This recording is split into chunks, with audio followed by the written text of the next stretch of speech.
אינדיק גילה הלילה שעל פי הסכם המסגרת המתגבש, קרוב ל-80% מההתנחלויות יוכרו כשטחי מדינה ולא יפונו במסגרת חילופי שטחים.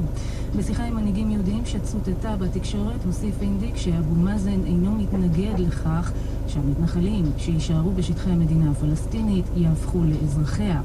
יושב ראש האופוזיציה יצחק הרצוג מעריך בשיחה עם בוקר טוב ישראל כי המתווה הזה אפשרי. היות שאני נמצא בערפל מסוים, ודאי לאור הפרסומים מעבר לים מצד אחד והפרסומים ההפוכים מירושלים מצד שני, אז אין שום סיבה, אין שום צורך שזה יונח בפתחי כרגע.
זה מה שקורה למי שנכנס לי לחנייה.